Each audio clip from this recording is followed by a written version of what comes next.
After some morning frost, a nice day on Tuesday with sunny skies, afternoon highs around 72. An isolated shower after midnight on Tuesday night, otherwise lows dropping into the mid 50s. Wednesday, isolated shower before noon, mostly cloudy but mostly sunny by afternoon with highs in the lower 70s. Wednesday night, mostly clear and 44. By Thursday, mostly sunny and 65. From BlueRidgeLife.com, I'm forecaster Tommy Stafford. Now back to Joe Thomas in the morning.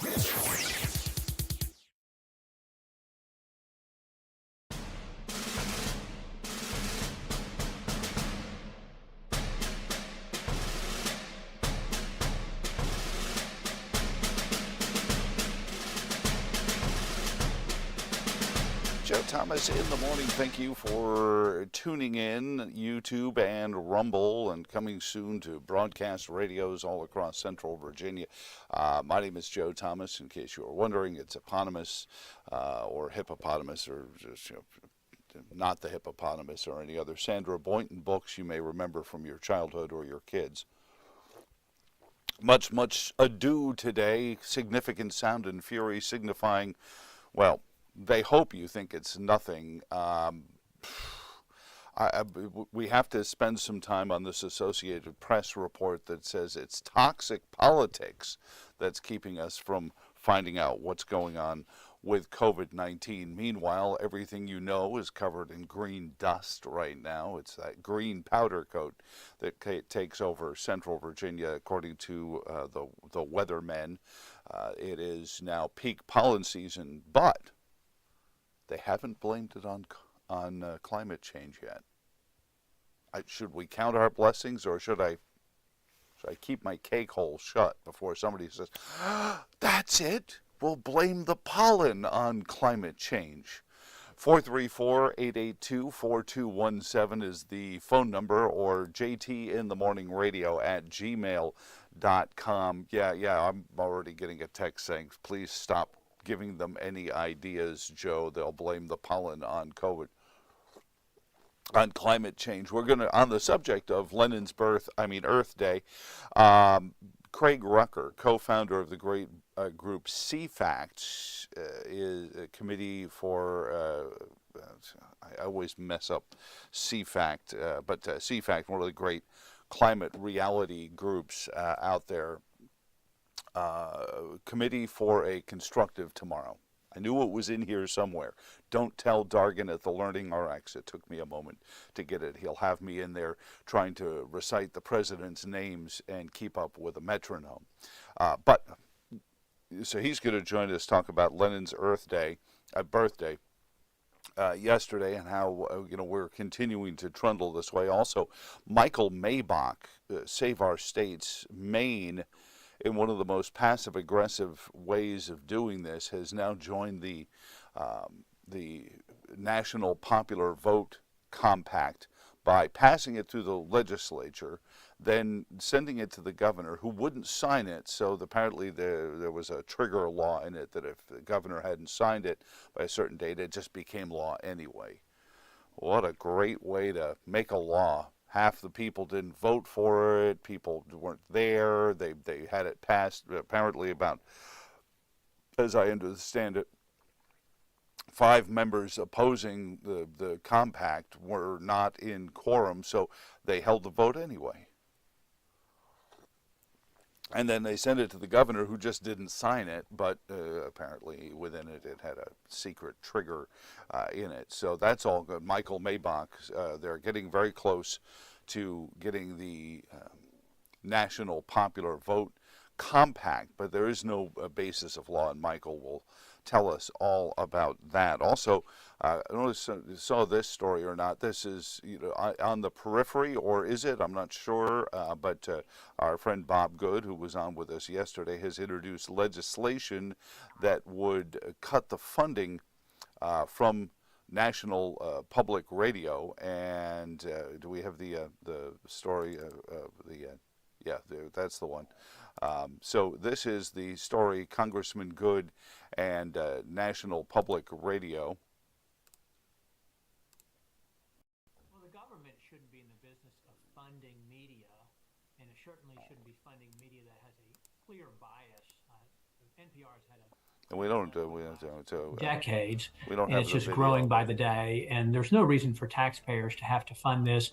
You're talking over $100 million on an annual basis that goes to NPR from the hard work. And so $100 million. You know, this goes back to the same thing that we said about the folks at Planned Parenthood when they said that they shouldn't be getting taxpayer money to do something that not all taxpayers agree with, and you know, that is at its essence what the issue has been. Oh, do we have the clip now of Congressman Good? I know we had his audio there a moment ago, but here's Congressman Good talking about the issues with the funding.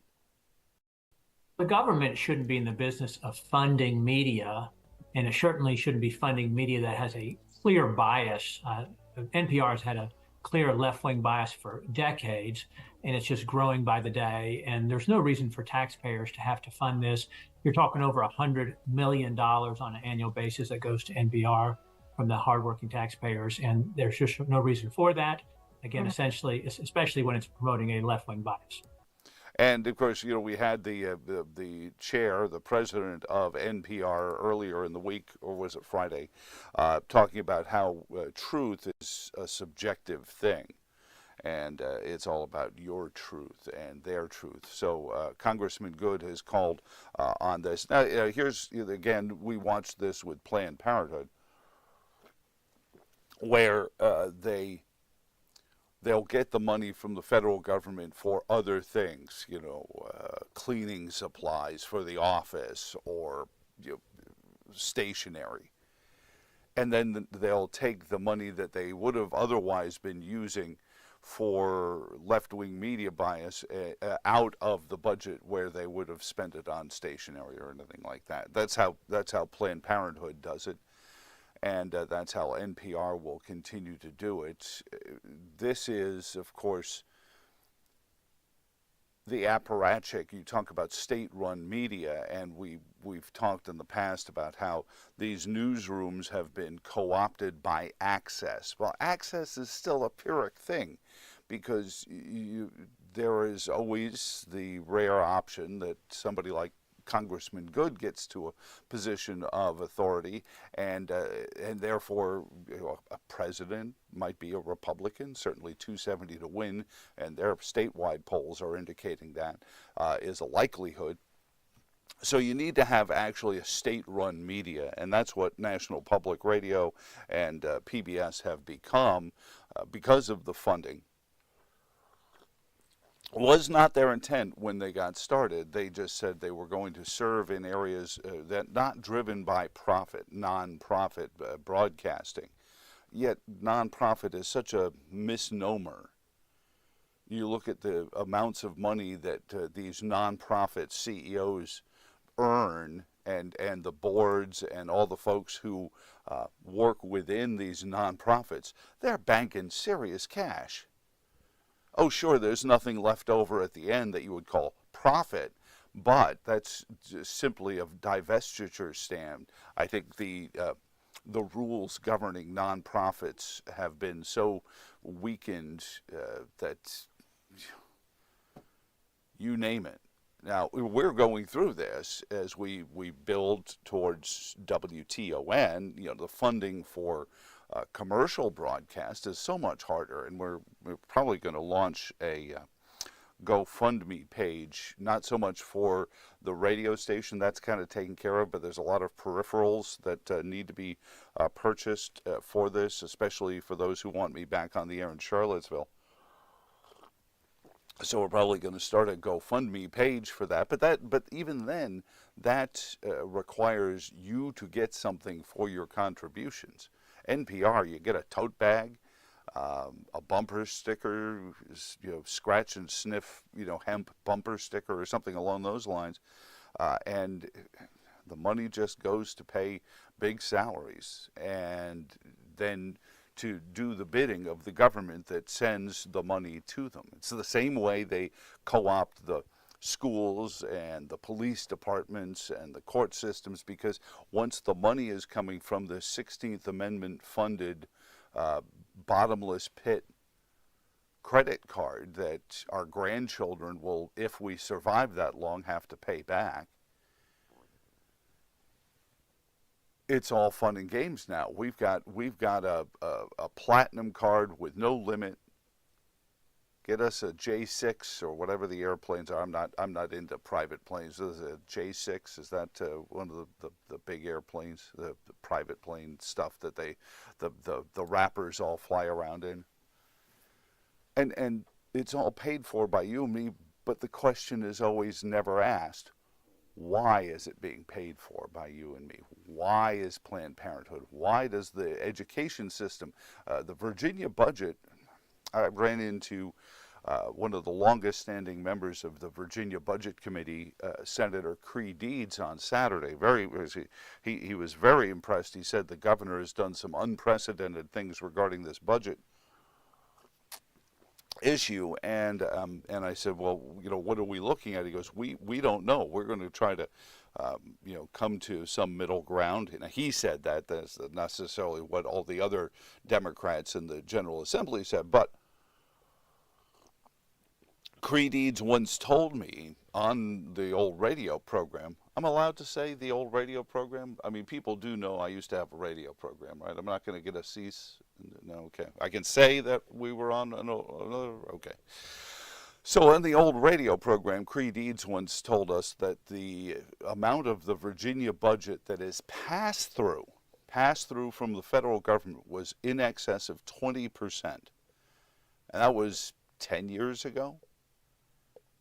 I think the number is closer to 25% of the monies that are spent by the Virginia government come from the U.S. government and the 16th Amendment taxpayer-funded bottomless pit platinum card that our grandkids are going to have to pay off. So good for Congressman Good. I'm not saying hold your breath and wait for President Biden to sign it. I mean, although, people worry about President Biden's cognitive ability, could you see him getting a bill and say, what's this? This is, Mr. President, this is the act to save the endangered squirrel nut butter factory in Scranton. I'm from Scranton. I know. Just give me my pen. Work. Hello, boys. You miss me? If you've never seen the scene I was just mimicking, go rent Blazing Saddles while you still can. And we say that time and time again. Every time I see Blazing Saddles available on Netflix, I'm like, maybe they aren't so completely whitewashing the world just yet. But I mean, there are certainly a lot of other movies. It's harder and harder to find Idiocracy out there. A lot of them are, behind paywalls, which is fine and well if you really want to see it. But spend some time with this great documentary on the American political scene by renting Blazing Saddles. It was just a comedy movie when it came out, but it has become such a documentary on everything that goes on in the world. You know what? And my left-wing friends would like it too, because they'd see Governor LePetomane, and you and I might see President Biden. They might see President Trump, and that's sometimes the joy of comedy, is that the office of these powerful positions in government is what needs to be brought down to size. Because we've talked about this, and we'll talk about it again with Michael Maybach from Save Our States, this elected monarchy is un-American. And if you go back and read the usurpations in the Declaration of Independence, you will see all these things. He has enacted a multitude of new offices, has sent forth from them officers to eat out our substance. That's from the Declaration of Independence. And tell me that isn't portending also the deep state and the nanny state.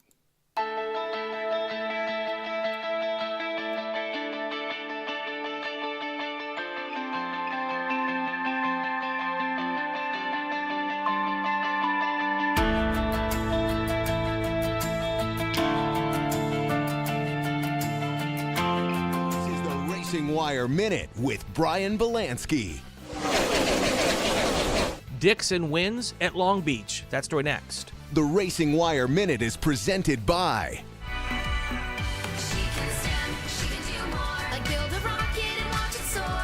Clean the oceans and make the world a better place. Oh, she can stand. Learn more at She Can STEM. Here's something that won't shock IndyCar fans. Scott Dixon won Sunday's Long Beach Grand Prix. Here's another thing that won't shock fans. He won it by stretching the last tank of fuel 34 laps. Being in fuel-saving mode, ended with a 9/10 of a second win over local hero Colton Herta. Alex Palou finished third. Joseph Newgarden was stalking Dixon late in the race, but was knocked out of contention when Herta misjudged the hairpin and drove into the back of Newgarden. The jolt sent Newgarden's car into anti-stall mode, ending his shot for the win. It was the Kiwi's 59th career IndyCar win and his second win at Long Beach.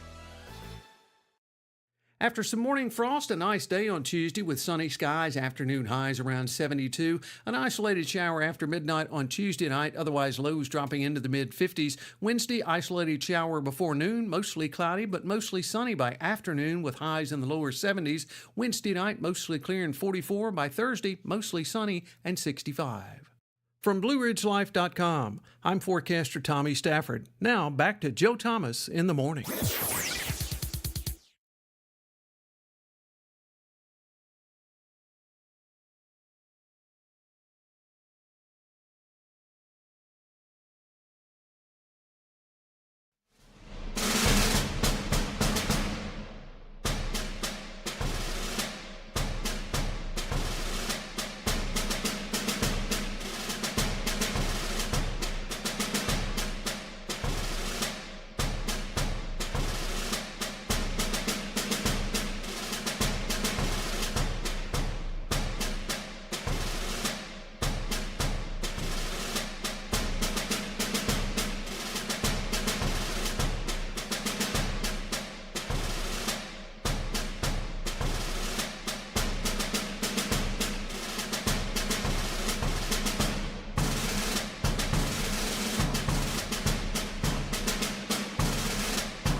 letting us do what we do with you. 434-882-4217 is the phone number. Emails will come into Joe at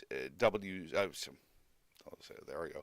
JT in the morning radio at gmail.com. Hey, I've got a silly question. Well, it's not as silly as you think. Has Palestine become the new Tibet?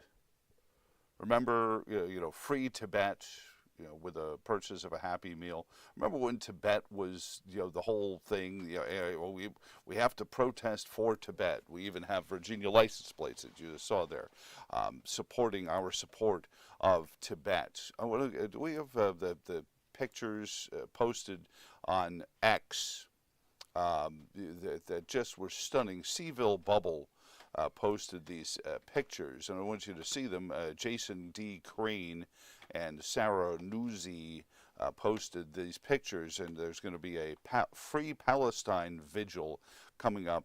We have the graphic to show everyone. I want to give people a feel for what's going on, and they're going to be holding this next to President Ryan at the University of Virginia at his home. On grounds there. That's the image. I want to get that and put it up on the screen for everyone so they can see what's going on here. And there's something I think you'll notice in the graphic as it comes up on the screen here. Okay, here we go. This is the picture. It's the Free Palestine rally going on 8 to 9 a.m. Rugby Avenue and Rugby Road. Please wear a mask. And I think that's the most important thing. Notice all the pictures of all the people here have their face rags on, are wearing cover. And let's go back real quick, kids, to the Virginia Department of Health and their orders on mask wearing. It's no longer necessary. Why, even the World Health Organization says it's not necessary. Tony, take the shot, leave the cannolis. Fauci has said, I don't know where it came from. So why are they asking people to wear a mask? Do you realize that's a crime in Virginia, to conceal your identity intentionally? Did you know that? 434-882-4217. Yes, intentional concealment of your identity is a crime in Virginia. When the masking orders came from Governor Blackface,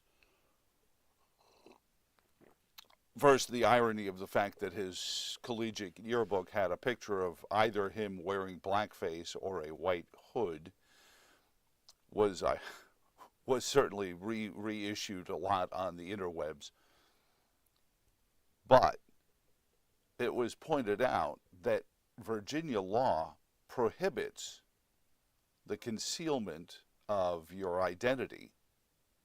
Wearing a mask for the purpose of concealment is against the law. So here are these pro-Palestinian protesters encouraging their members to intentionally break the law in Virginia, to wear a mask for no other good reason. We have no COVID outbreak, there's no COVID issue or any other spittle-borne disease.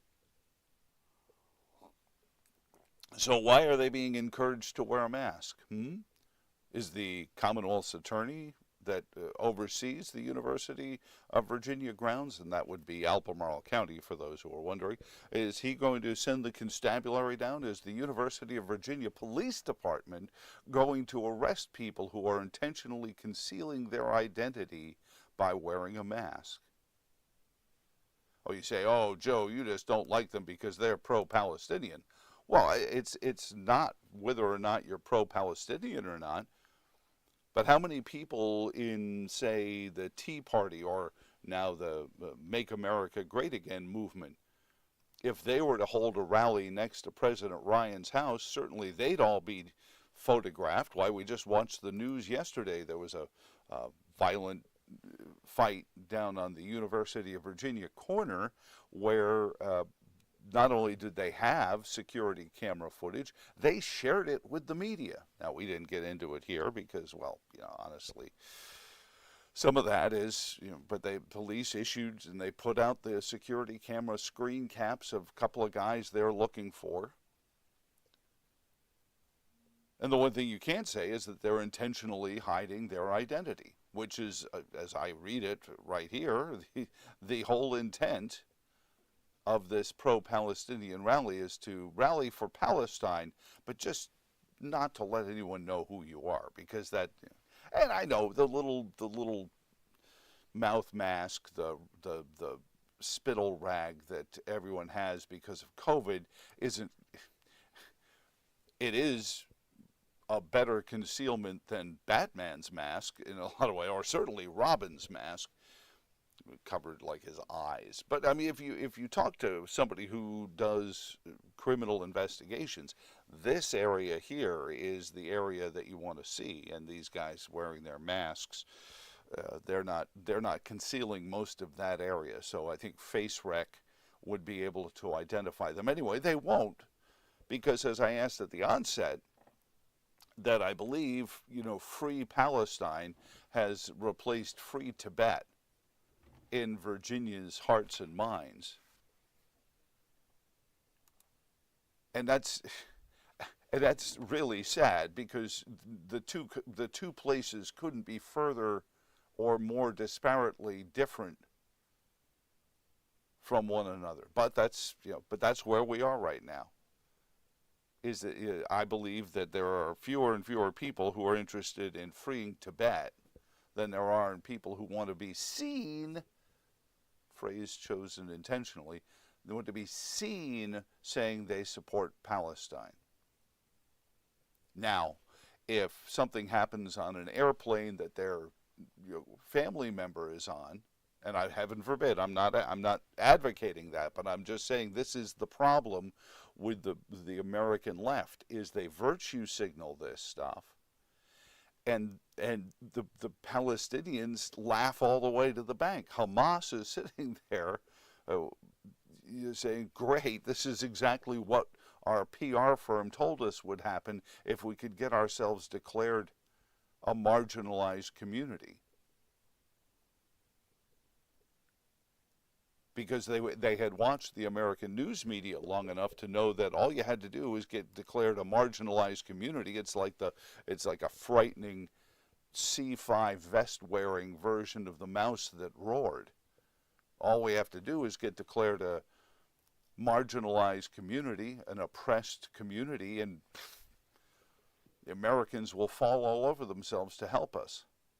And then we'll blow them up.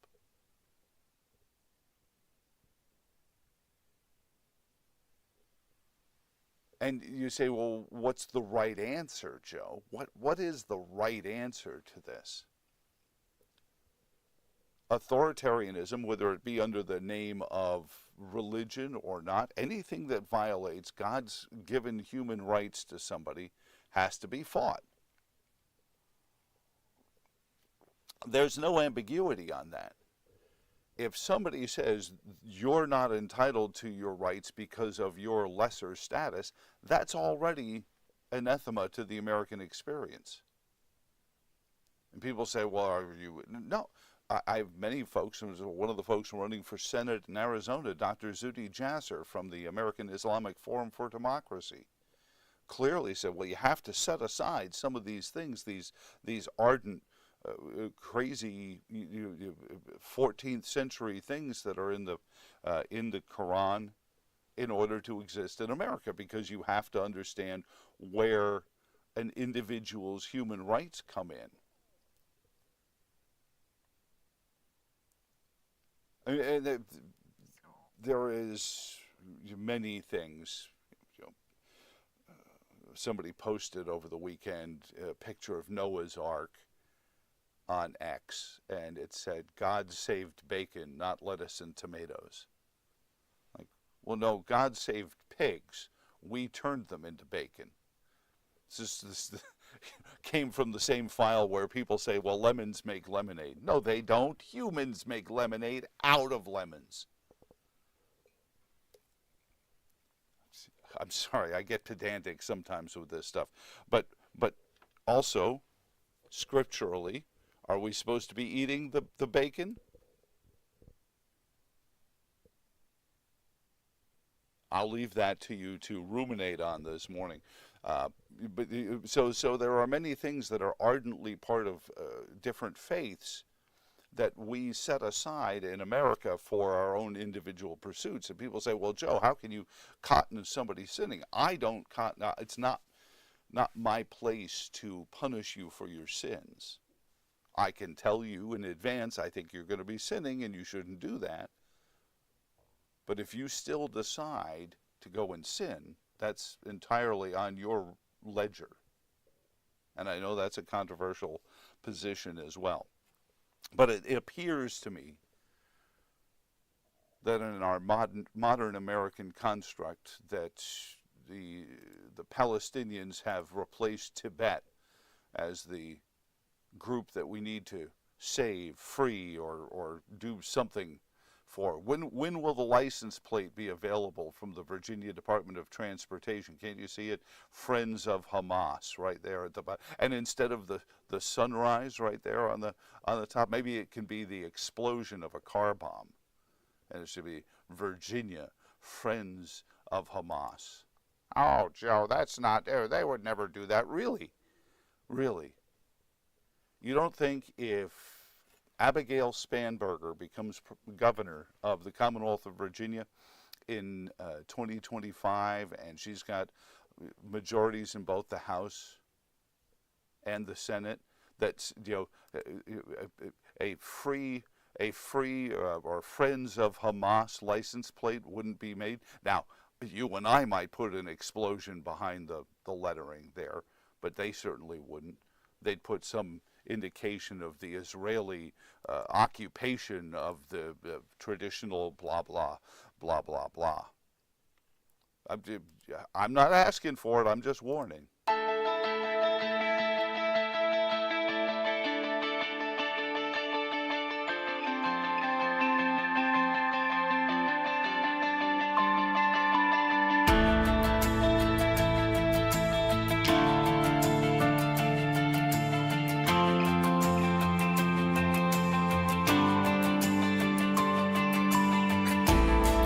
After some morning frost, a nice day on Tuesday with sunny skies, afternoon highs around 72. An isolated shower after midnight on Tuesday night, otherwise lows dropping into the mid 50s. Wednesday, isolated shower before noon, mostly cloudy but mostly sunny by afternoon with highs in the lower 70s. Wednesday night, mostly clear and 44. By Thursday, mostly sunny and 65.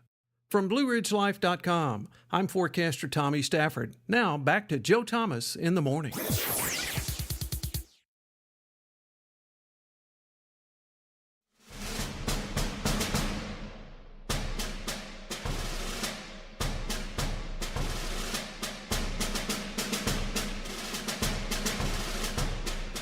Joe Thomas in the morning. Thank you for letting us be of service to you this beautiful Tuesday morning in Central Virginia. Lawfare is not just what we're watching in the courtrooms of New York or Atlanta. Lawfare often is how something is written into the code years before it ever needs to be invoked by the authoritarian left. And such is the case with our first topic this morning. You can find out more about us at virginiainstitute.org. The National Popular Vote movement. If you think the elections are bad now, wait till they fix them. Joining us now from Save Our States, their distinguished fellow for election integrity and certainly watching all of this, Michael Maybach. Michael, welcome back to the program. How are you doing, sir? Well, thank you. Thank you for having me. Good morning.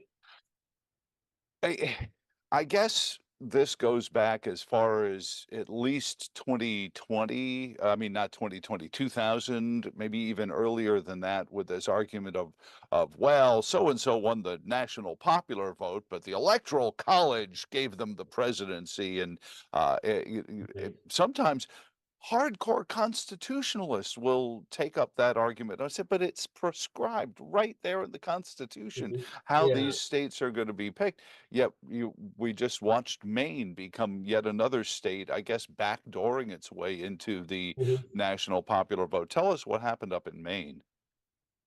In Maine, for several years, we successfully convinced state legislatures not to enact national popular vote. You know, they disaggregate their four electors there. They have 2 senators and 2 House members. And so by having their electoral votes divided between their 2 House districts, it has always been thought by Maine that that will attract both Republican and Democrat candidates for president because they would go there. Matter of fact, Nebraska does the same thing. Those are the only 2 states that disaggregate, which is completely constitutional. But Mr. Trump seems to affect so many things emotionally as well as otherwise politically in our country. And when 5 legislators were not in the chamber, they decided to have a vote on the National Popular Vote Compact. They sent it to the governor, who was so unclear about what to do that she let it become law without her signature. Unbelievable. And this is either stand for something in life, or you stand for anything. Or you'll And fall for anything. Well, yeah. talk about that, because that's another one of those instances that I said. I mean, under the strictest definition of lawfare, certainly the chamber was able to do it under their parliamentary procedure, but that speaks volumes just ethically about what they believed their agenda stood for. If they had to wait till a bunch of people were, out in the cloakroom to take a vote on it, doesn't it? It so the at the heart of all of this is this love of majoritarianism that the founders feared. Yep. If you think about the trial of Socrates, when I give a speech on the Electoral College, I open with Socrates taking the hemlock, a painting of Socrates taking the hemlock. And I asked the audience, do you believe in free speech? Because he was on trial for asking questions of the youth. And they raised their hand, they're for free speech. Do you believe elected assemblies, which is what the Athenian assembly was an elected assembly, can become tyrannical? and people are a little less prone to want to raise their hand. Elected assemblies can become tyrannical.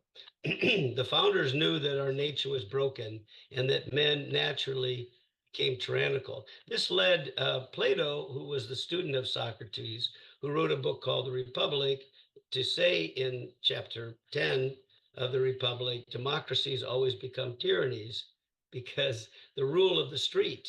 Just ask students up Yeah. at Columbia University how they like mob rule. Hmm. So the founders knew that the way to secure freedom, and this was an idea that Aristotle and Montesquieu both wrote about, which is checks and balances. Right. And if you look at the book of Isaiah, it says, Isaiah 33:22, God is the king, the lawgiver, and the judge. The three branches are in the Old Testament 300 years before Aristotle wrote about the idea of checks and balances. Well, So we have majorities three times. Passes the House, mhm. it's not a law. Passes the Senate, not a law. Signed by the president is a law. We believe, the founders believed in majority rule times three, not just once. Mhm.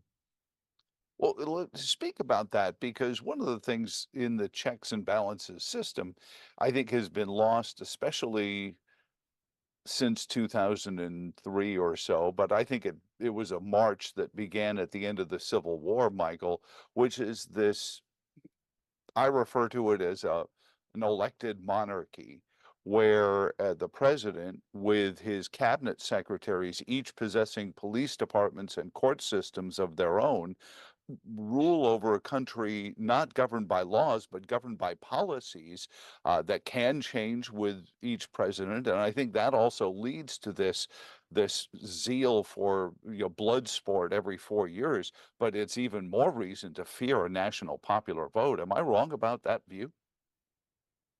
No, actually, this is a different and very important topic, but we have now an administrative state, which is ruling so much of our country. The Congress has sort of become a debate society by and large. It does pass some general laws, but most of the rules and regulations we live on under are enacted by unelected bureaucrats who never are change jobs. They're always in the same jobs, Mhm. and presidents come and go, cabinets come and go, but they, But so doesn't many. But doesn't this speak to why this majoritarianism, as you called it, becomes so important, Michael? Because the electoral college certainly stands in the way of this mob rule to a great degree, and if we go down this path, and we're very teetering very close at going down this path of a national popular vote for president, it's going to be crazy every 4 years. Well, it'll be tyrannical every 4 years. The 50% of the American people live in 9 states. And 9. when Mr. Trump was elected in 2016, he won 30 states and Mrs. Clinton won 20 states, but she had 2 million more votes than he did, all coming from California. Hmm. The National Popular Vote Compact would have really the big cities rule the country. Hmm. Los Angeles County has more people than 41 states. The New York City has more people than 39 states. If we Right. had a national popular vote, candidates, and by the way, we wouldn't have a two-party system anymore. Very wealthy candidates, billionaires, let's say, would jump in their jets, go from New York to DC area, to Miami, to Houston, to Dallas, to Chicago, to Denver, to San Diego, to Mhm. LA, San Francisco, maybe Seattle, and do it all over again, and never visit 30 or more states. Certainly not, certainly not Iowa or New No. Hampshire, where we have our original primaries. Or even Virginia with our, just 13 electoral votes. Well, What they are we would gonna know? visit. They would visit just if it was popular vote. Electoral votes really wouldn't matter. Now, Mhm. the National Popular Vote Compact says, and this is passed now by 17 legislatures. It says that no matter how the people of our state vote, we, the state government, will tell our presidential electors to vote for whomever wins the national popular vote. Right. Pretty much allows New York, Chicago, LA to rule most of the time. And one of the reasons we have an open border is to try to flip Texas so that Texas, which is the third largest state, would also be flipped. So there's a lot afoot here to get away from the founders' federalism. So Michael Maybach is on with us from Save Our States. Michael, you mentioned two things. One is the states that have already advised their electors, regardless of what the state votes for, to go along with the national, popular vote totals. But now we're also teetering very close on having enough state legislatures with this movement in Maine to disbanding the Electoral College. So they have 209 electors now in their National Popular Vote Compact. It's not constitutional. There's a compact clause in Article 1 of the Constitution, which says that states cannot have interstate compacts without the approval of Congress, including the U.S. Senate. And the reason was the founders, when they started the Constitution in the room behind me here, there were 9 small states and 4 very large states, which was Massachusetts, had Boston, New York, of course, Philadelphia, Pennsylvania, and Virginia. Those were the big populated states, and the other 9 feared compacts against them. And therefore, the National Popular Vote Compact is not constitutional. There's other reasons in the Constitution and in state constitutions why it is not constitutional.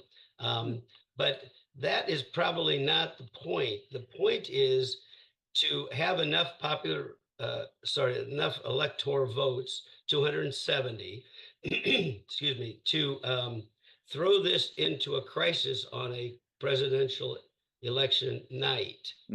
Right now, if they get to 270, which is hard for them to do, they need 61 more electoral votes. But if they get to 270, the compact will trigger that night, and we will have a constitutional crisis we haven't had really since the Civil War. And the Supreme Court will have to decide whether or not the National Popular Vote Compact, interstate compact, is constitutional. And of course, it is not.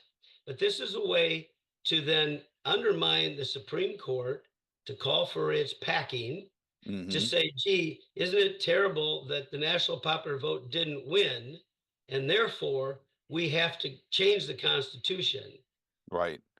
And this is really, the end game is chaos and attacks on the Constitution itself, because the Constitution itself is not a majoritarian document. It is safeguarding our individual rights, Bill of Rights, but also the whole design of the checks and balances. Well, and haven't we, once we decided to elect our senators by popular vote rather than affirmation of the states, when we decided to take away the collection of taxes from the states and with the 16th Amendment, we have been on this path for some time. What kind of country governs themselves in the way we govern? Are there any other countries in the world we could look at and say, well, they do it this way, and therefore insert whatever their country is run like? Yeah, it's a good question. We're quite unique in our Constitution, and it's the reason why it's the oldest Constitution in the world. It's quite stunning. There are 27 countries in the European Union, and we say that they are democracies. They're republics, actually, like we are. But of the 27, only 2 have a national popular vote for their head of government: France and Cyprus. Oh, boy. France uses a runoff election. Cyprus is a very small island. The other 25, they don't have a national popular vote at all. They elect their heads of government through the parliament. So Giorgia Meloni, who's the head of the Italian government, her party got 25% of the vote, 25%, but she is the head of government. Mr. Churchill, elected by the British Parliament, not the British people, never on the ballot of all Englishmen, or if you will, or Scots, only his own constituency. And the British have had three prime ministers in the last 18 months. True, Very yeah. unstable compared to we've never missed a presidential election, even during our Civil War, every 4 years. It's the most stable, most impressive government system because of our checks and balances. And the left would like to get rid of that because their mindset is majoritarian, which is to say tyrannical.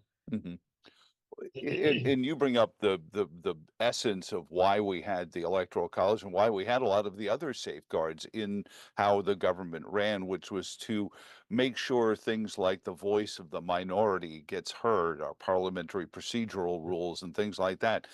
Make sure that that 51% of the population doesn't just trample over the other 49, eventually getting it to where it looks like, because so many of these authoritarian regimes were ushered in, Michael, under the guise of democracy, people winning parliamentary elections in Germany in the 30s, and elections in the Soviet Union, I think, took place more frequently than our own federal elections.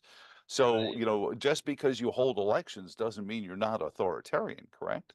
The countries that select their heads of government, in addition to Cyprus and France, with a national popular vote, include Nicaragua, Venezuela, Iran, Iraq, Afghanistan. They don't have any elections anymore, and Russia, Turkey. So these are places with pretty good majorities that are overwhelming any individual rights at all. Our founders feared majority tyranny. It's why every state has 2 votes, no matter if it's Minnesota or Montana or California. The only democratic institution inside of our Constitution is the House of Representatives. We are a republic, so the left likes to say, save our democracy. We need to say, save our republic. Republics keep you free. Democracies tend to tyrannize the minorities. So, Michael, what do we need to do? I know that if you go to Save Our States online, there is a take action button. How close are we? You said they're at 77%. They've got 200 and some odd, still need 61. What can we do here in the Commonwealth of Virginia to make sure we're not one of these? Well, in Virginia, we defeated the National Popular Vote Compact twice, in 2020 and 2021. And we defeated it in the state Senate. It was a bipartisan effort to defeat it because there were some Democrats that didn't like the idea any more than Republicans did. In Virginia, you can write the governor and your state legislator and say, protect the Electoral College and oppose the National Popular Vote Compact. As long as Mr. Youngkin's in power as governor, it won't go anywhere because he would veto it. But the governor doesn't get reelected in Virginia, unfortunately. Right. And therefore, once Mr. Youngkin's gone, we don't know what will happen. In Michigan, the National Popular Vote Compact is before the Michigan legislature right now and could be brought up for a floor vote at any time in the Michigan House. So people in Michigan would write their legislators and their governor about this. Nevada and Arizona are states that we are concerned about because of the mixed legislative situation there. The National Popular Vote Compact is only passed in 17 states when one thing is true, and that is the House, the Senate, and the governor are all of one party, unfortunately, the Democratic Party. So the National Popular Vote Compact is a project of the Democratic Party. Save Our States is not a partisan group. We're for the Constitution, not for Republicans or Democrats. But the fact is, the people that get this passed in legislatures are always of one party. And it's unfortunate that the Democratic Party, at least in part, is for the national popular vote in these state legislatures. I know that there is a movement amongst some Republican office holders regarding ranked choice voting, which is another nightmare on top of it. But can you imagine a world, Michael? I imagine this is what keeps you up at night, a world not only once you have national popular vote, but then pour the gasoline of ranked choice voting on top of it and watch, as you said, the chaos ensue. I almost feel like that's the intent, where we throw up our hands and say, please just make it stop. Ranked choice voting is a really bad idea. And first of all, it eliminates paper ballots because a software program has to be involved to continuously, once you vote for, let's say, 5 candidates, continuously remove the candidate with the least amount of votes until you go to your second, third, and fourth choices. So it's really a fraud in terms of creating a democratic election. But also, it's not compatible with the national popular vote, ironically, because you don't, at the end of ranked choice voting, you won't have a national popular vote. You'll have a reduction of votes until you get to a popular vote of some form, but it won't be a national popular vote at all. So Maine and Alaska are the only states that use ranked choice voting. And we told legislators in Maine, you better get rid of ranked choice voting if you want national popular vote, because they're not compatible. Well, they didn't care. Yeah. The legislators didn't care. And so now they have ranked choice voting. And if it happened on a presidential evening, it would have to be thrown out in terms of national popular vote because of ranked choice voting in Maine. Well, what about you mentioned bringing it to the Supreme Court. Let's just gameplay it out. They get to 270. To trigger this compact of theirs. Then what happens next? Does a state then have to file a grievance saying, hold it, we've been robbed of our electoral power by this compact, and then hopefully get that to the Supreme Court? How would it work? Well, the states that were unhappy and were not in the compact, and that's sort of the redundancy, those states would have standing, and their attorneys general would bring suit to the Supreme Court, which would go immediately to the Supreme Court. Any conflict among states always goes to the Supreme Court. Matter of fact, the Supreme Court was originally envisioned by the founders mostly to adjudicate problems between the states. And it'll go to the Supreme Court, and it'll be found unconstitutional for many reasons, the Compact Clause, but also equal protection of the laws. That's the 14th and 5th Amendment. We have 145 days of early voting in Virginia, which is far too many. It's really almost, if it wasn't so serious, it would be comical. I mean, a whole different set of facts 145 days later. But we also have drop boxes in certain states. We have ballot harvesting in certain states. We have direct mail only voting in certain states. And so the American people don't have the same election system, and all 50 states are different. And to aggregate all of those votes together would be apples and oranges, as they say. You would have very different rights. Why should a person in Delaware with no early voting have the same equal footing as somebody in Virginia with 145 days of early voting? And so for many, many reasons, the courts would find it unconstitutional and should. But knock wood. The damage would be done to the citizenry. Would be told that, your voice has been silenced by the Supreme Court rather than your vote was heard in each state. I like to use the Florida election in 2000, if you don't mind, Joe. Sure. Remember when Florida did a recount, the other 49 states stood back and waited for Florida recount. But in a national popular vote regime, if it was very close, the election, we'd have to recount 180 million votes in 50 states. Wow. Can you imagine the litigation? And it would be impossible to ever get anybody to agree on what the result was. And with all these illegal immigrants coming into our country, and sort of concerns about, are they being allowed to vote in certain states? At least each state keeps the cheating within its own state boundaries and doesn't mean Yes. every illegal vote in, let's say, California counts for the whole national popular Right. vote count. And I think that may be part of it, is to break down those boundaries as well. He is Michael Maybach with the Save Our States movement, saveourstates.org, I believe is .com. .com. I just scrolled back to it and I said, there it is. Right. Michael, thank you so much, and please keep us apprised of everything we can do. Follow the links, share this with your friends if you get it on our YouTube channel as well, and share it with them and say, please help this out. SaveOurStates.com. Michael, safe travels, and we'll talk to you Joe, again very soon. can I just say, please?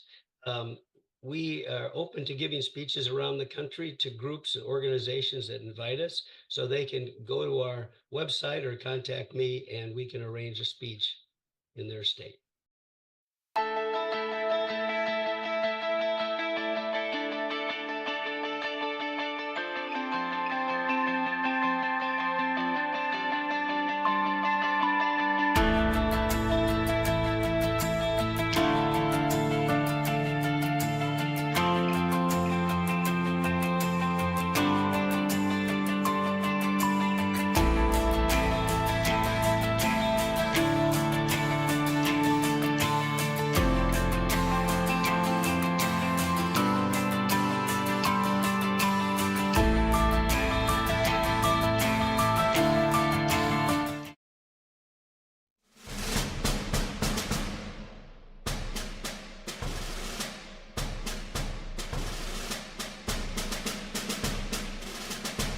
Joe Thomas in the morning. Thank you for joining us here on the Interspace, the time between the times, here on YouTube and Rumble. I was just, while we were in break here, just checking, seeing more people on Rumble than there are on YouTube. So you folks who like YouTube, you better start bucking up. But it's hundreds and hundreds of people watch it, either live or at their leisure during the course. A couple of things coming up. We're going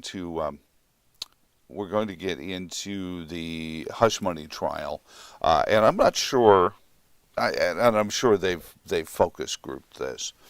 The idea of hiding something in a political campaign because it might not look good or something along those lines.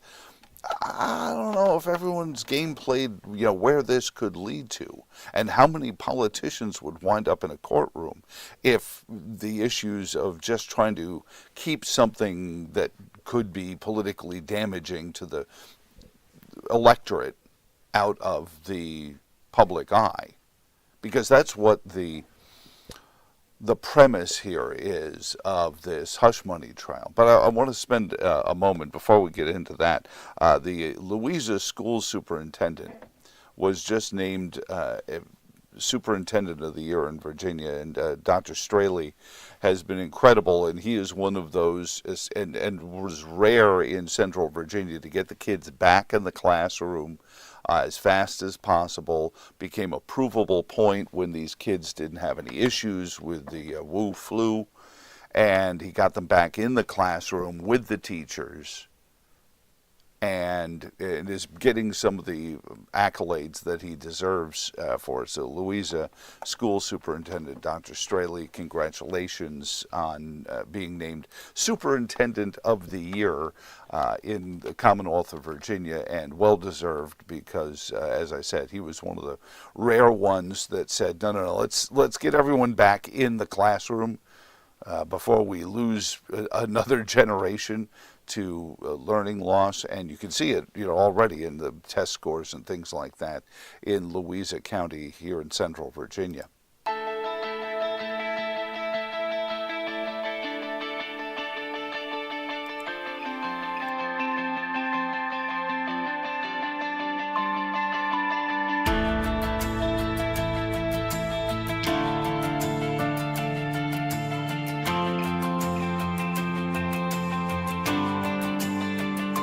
After some morning frost, a nice day on Tuesday with sunny skies, afternoon highs around 72. An isolated shower after midnight on Tuesday night, otherwise lows dropping into the mid-50s. Wednesday, isolated shower before noon, mostly cloudy but mostly sunny by afternoon with highs in the lower 70s. Wednesday night, mostly clear and 44. By Thursday, mostly sunny and 65. From BlueRidgeLife.com, I'm forecaster Tommy Stafford. Now back to Joe Thomas in the morning.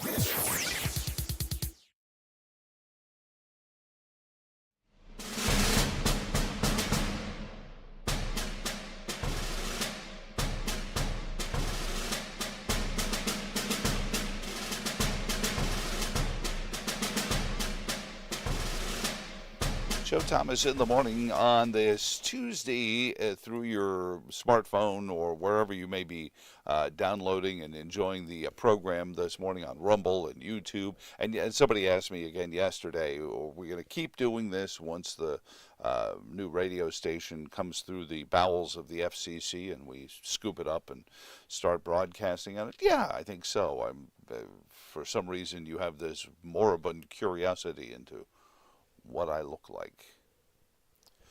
I don't know. Most of it is like watching paint dry to me anyway. I'm doing it. I just know that our conversations, we're working on the gear so that we can do live phone calls, but you can call in 434-882-4217, and of course you will leave a voicemail for me, and then we'll play your voicemail on the air, and then we'll interact and react to it. And you can follow up. We're going to hold you to one a day. Like if I answer a question and you don't like my answer, well within your rights to holla back, youngin'.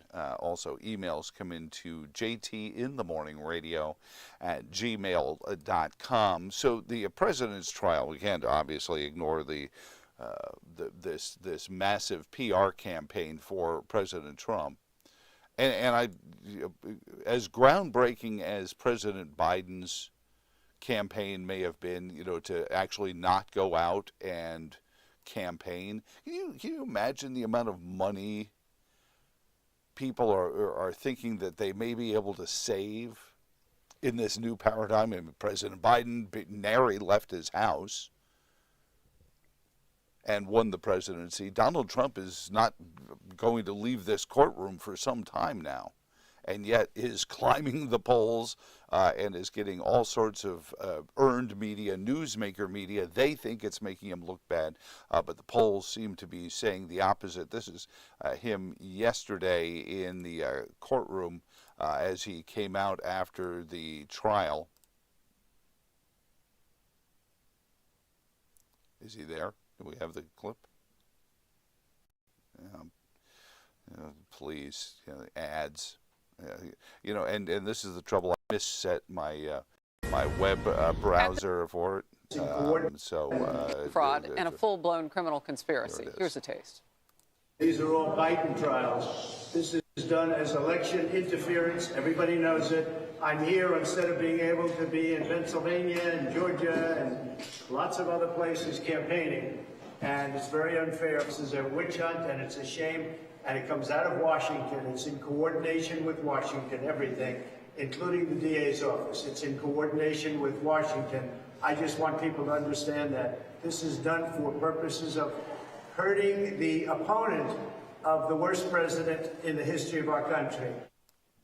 So that's President Biden, President Trump yesterday, kind of bringing this back and saying that that he is all being driven by Washington D.C. and that's a common theme. The president has said that several times during this trial. But let's gameplay this out. So the opening statements say that the President Trump, engaged in election fraud in 2016 by paying, the allegation is he paid money to Stormy Daniels, the quote-unquote porn star, in order to get her to sign a non-disclosure agreement so that she wouldn't be able to interfere in the 2016 elections. Now, this is hard on the heels. I know you're chuckling. You're saying, hold it. What about the Steele dossier? It's this game of throw the pasta at the tile wall until something sticks. And they've been throwing everything they have, trying to get something to stick. And yet never do they want to talk about the Abraham Accords or China or anything like that, because they don't have a political leg in that. And that would be an interesting debate point. And rather than talk about, well, Gavin Newsom was on TV over the weekend because he's apparently more attractive and erudite than the president, so he's out there pitching. Somebody suggested that the big surprise in Chicago this summer is going to be that Kamala Harris will be off the ticket as vice president and Gavin Newsom will be on the ticket. And the Chicago mayor said, no, we expect there to be protests, but we're ready for it. I was checking the archives. I think they said the same thing in 1968. But that being said, Gavin Newsom was on TV over the weekend, and he was saying, but look at how many times he's been indicted. And that's a key phrase, because we are watching a master's class in indicting a ham sandwich. This is the classic legal trope. You can indict a ham sandwich. It's getting the conviction is the other part.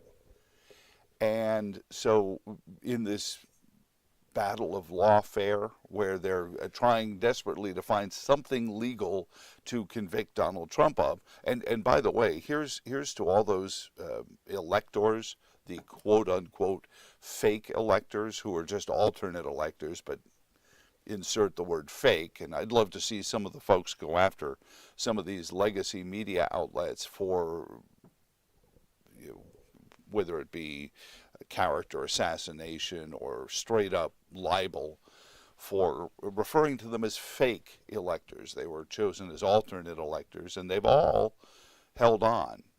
I think the intent was to get as many of these people into jail cells and then get them somebody. All they needed was one person to flip on President Trump to say, oh yeah, he was going to overturn the election. And several of you are as strict on the English language as I am, sometimes more so. When all of these cases continue to say, now this one's different because it's alleging that in 2016 Hillary Clinton would have won, go back to our national popular vote because she said that as well, but Hillary Clinton would have beaten Donald Trump if you had known about Stormy Daniels. And I was looking, I think we did know about Stormy Daniels in 2016. We just didn't know to whatever extent this had gone on. But all the subsequent ones regarding the 2020 re-election campaign, their premise is always that the president, by asking for scrutiny of the elections, was seeking to overturn the elections. Are they tacitly confessing that there's something to overturn?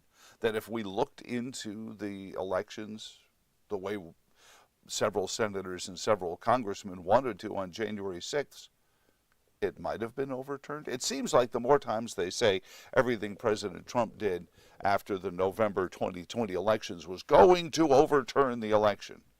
Really? And why do you say that? What was there that we would have found that would have overturned this election, he asks. But also, let's play this out a little bit. So what things in Joe Biden's career would he not want known?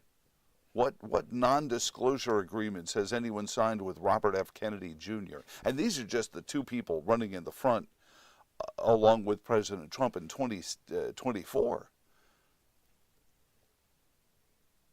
Just saw a story, Washington Post is reporting that LeVar Stoney has told Democrats at a fundraiser, I guess, that he's pulling out of the primary race against Abspan, Congresswoman Spanberger, stepping down at the end of this term, kind of creating this open seat election in Virginia's 7th. And is running for governor in 2025, and it was clear fundraising and everything else was just off the charts. It was ding, ding, ding, ding, ding, ding. for her, and LeVar Stoney was distant in the dust. And it looks like LeVar Stoney has said, I'm getting out of here. But now here's another CIA officer whose background seems squeaky clean. You say, well, there's nothing bad in Abigail Spanberger's background. Is there? Are there any non-disclosure agreements that she's signed in the past? And I'm not against you people, keyboard warriors, click, click, click. I'm not suggesting that people should be able to hide their past. Lord knows I live publicly in front of you, so very little that you don't know about me. There are very, very few things that you don't know about Joe Thomas in the morning. Or Joe Thomas in the evening either. Ain't we got fun? But there are people who work very hard to sanitize their records, Bill Clinton being one of the chief progenitors of this. James Carville's whole career started as the cleaner to go around to make sure none of President Clinton or Governor Clinton's dalliances would wind up hurting him on the grand stage. Mario Cuomo the first, governor of New York, was considered the front runner by a long shot to win the presidency. That all of a sudden mysteriously said, you know what, I just don't think I want to run for governor. And there were a lot of people who pointed to his old neighborhood of Jamaica Estates in Queens. Jamaica Estates is a wonderfully pricey neighborhood right near St. John's University, notable for having famous families living there, like the Cuomos and the Trumps and the Gottis.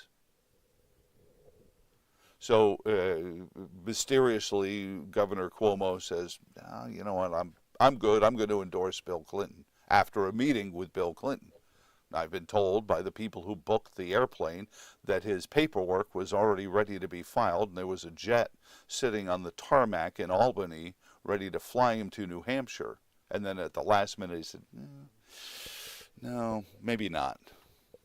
I'll take a pass. And funny, Andrew Cuomo the Younger, as we like to call him in New York State circles, wound up being the Secretary of Transportation, like Pete Buttigieg, one of the most powerful and lucrative cabinet positions, by the way. You say, oh, he runs the roads. Oh, yeah, he runs the roads. And it is one of those positions that you say, Andrew Cuomo, the guy who came up with the campaign, vote Cuomo, not the homo. That same Andrew Cuomo. That was back when he was running against Ed Koch for mayor of New York. In the Democratic primary, there was a smear campaign. It actually, I think, wound up helping Ed Koch more than anything else. But these are all the things, Ed Koch's sexual preferences, which he came out and said, what difference does it make? A line that Hillary would echo later on. What I think these folks are creating, though, is a world where immediately upon losing an election, the court filings will begin. We didn't know this, or we didn't know that, or we didn't know the other thing. And what's going to be lost in all of this are the real issues with people, because we're going to be too busy doing narrative control or spin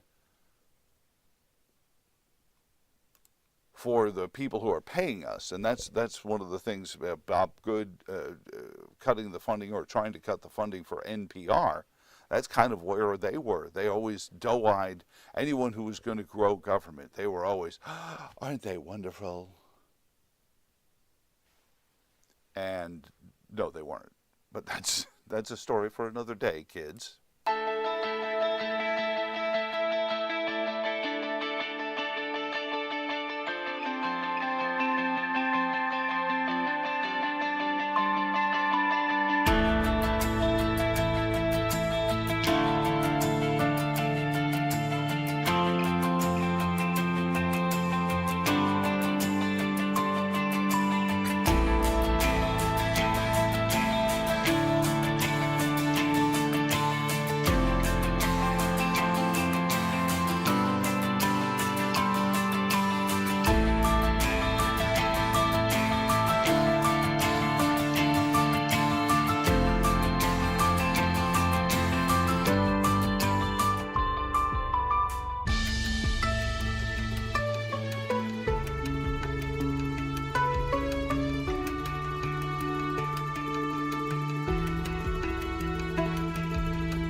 After some morning frost, a nice day on Tuesday with sunny skies, afternoon highs around 72. An isolated shower after midnight on Tuesday night, otherwise lows dropping into the mid-50s. Wednesday, isolated shower before noon, mostly cloudy but mostly sunny by afternoon with highs in the lower 70s.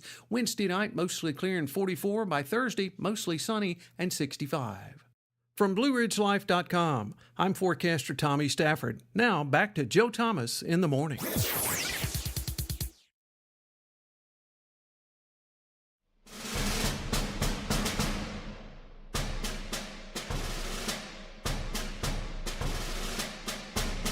Joe Thomas in the morning, and thank you for joining in, letting us play along with you here on Rumble and YouTube and all the places that and people are sharing it on X and Facebook, but people started sharing it, but they said, asked me, well, can't you? And actually, I was checking out my software can feed all these different places. We can do an Instagram feed and a Facebook. But how many places do you need the exact same program?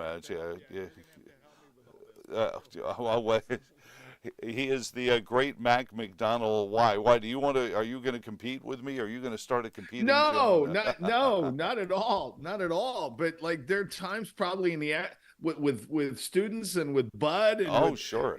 All the stuff that I got going on, I need to just learn these little things. See, I don't want to stop, not knowing anything about technology.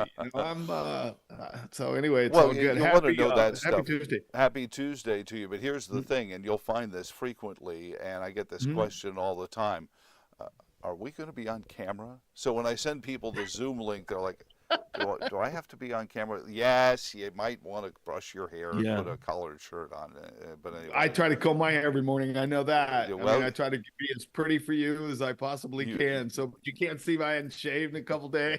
No, you look good. You look good. That's the new look. That's the aesthetic. The gritty. But I have a problem with the bald guys that don't, that leave the beard. It's like, okay, I can grow hair somewhere. I don't know. It's just one of those. All right, crazy Monday night last night. But you're going to love this. Crazy Monday night last night. All right, the Knicks were down 5 with under a minute to play, and a former Villanova star who has seen 5 franchises in the past 5 years missed a 3, okay? But he gets a second chance, a rebound, ball on the floor, the kick. In a span of 30 seconds, Dante DiVincenzo pulled the Knicks out of the fire, and in the meantime, okay, got a double bang from the NBA's Mike Breen. Here it is. Won't go. Hartenstein the rebound. Hartenstein gets it out to Anunoby. DiVincenzo a 3. Bang! Bang!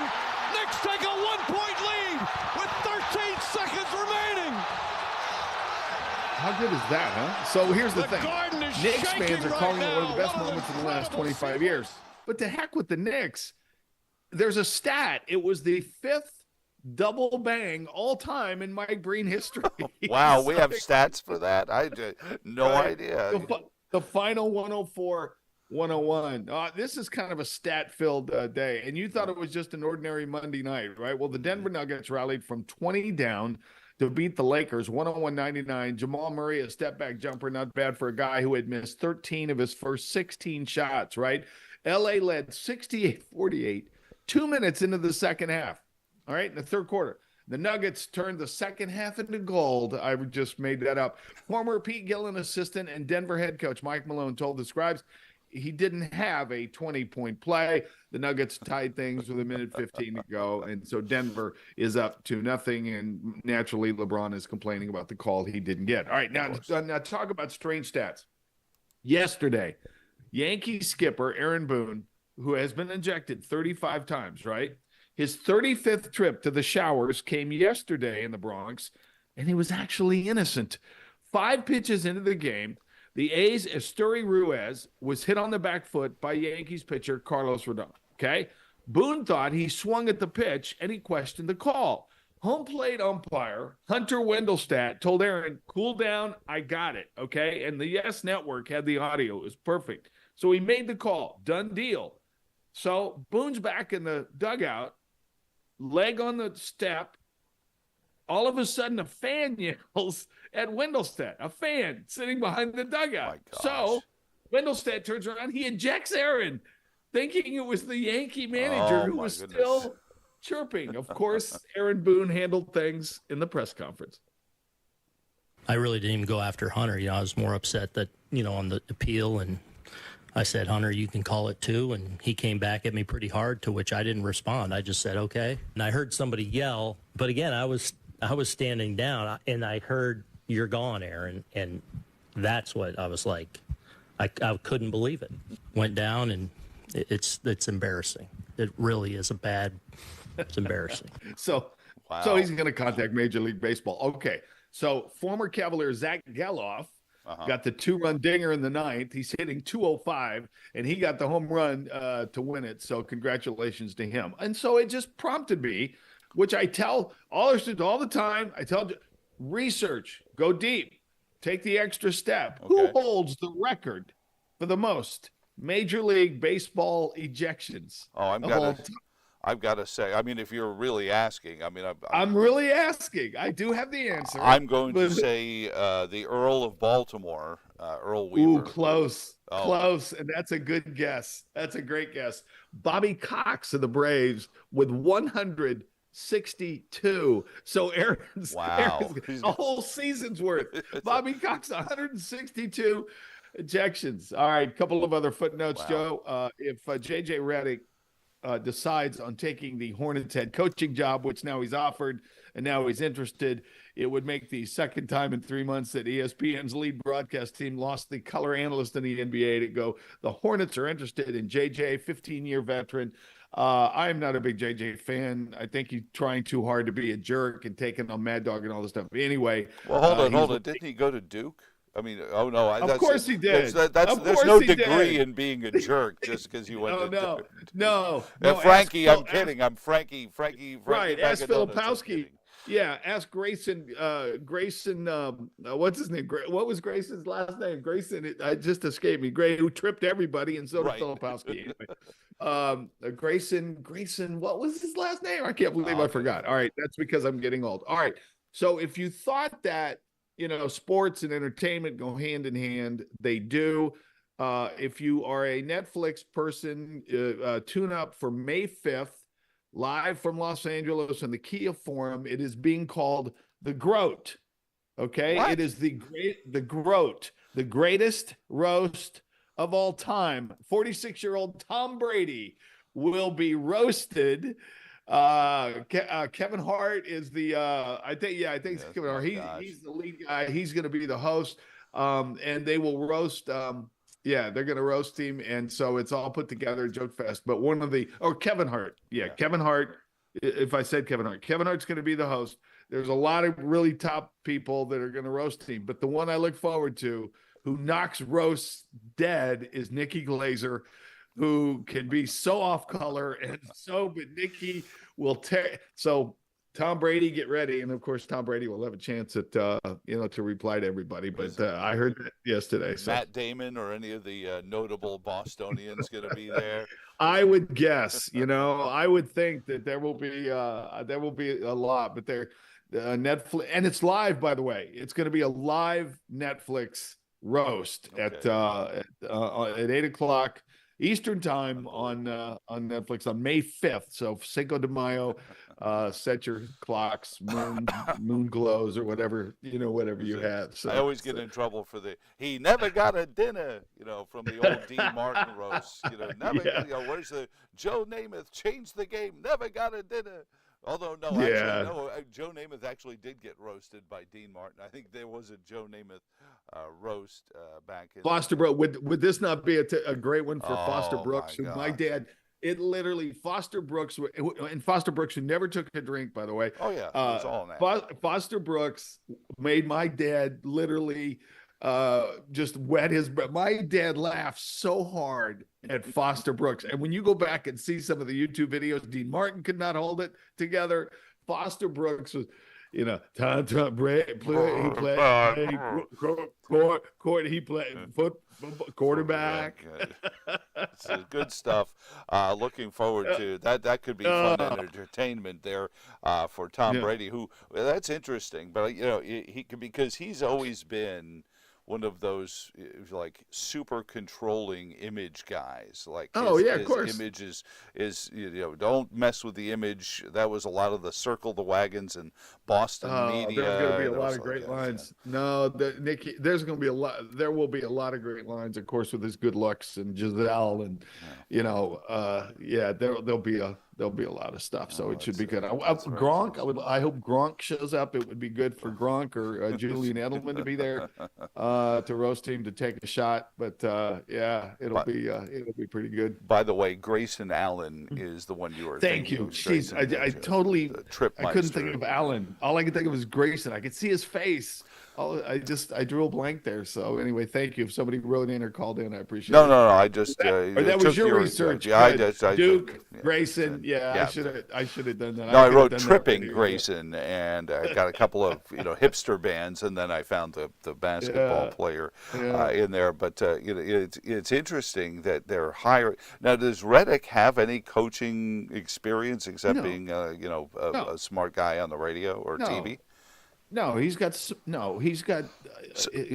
smart aleck experience. Well, so this is really just jerk experience. Come see the famous ex-Duke player here in Charlotte is going to be the thing. Now Mike doesn't still own that team. I remember there's a vestige of a memory. No, he sold his foot. Yeah, Jordan sold it because he went into NASCAR, as we talked about, with Tyler. Yeah, Tyler Reddick, by the way, who got the win at Talladega. Did you see his face? It was weird. I saw his reaction. I went back and watched a little Mike's reaction. Oh, Jordan's face?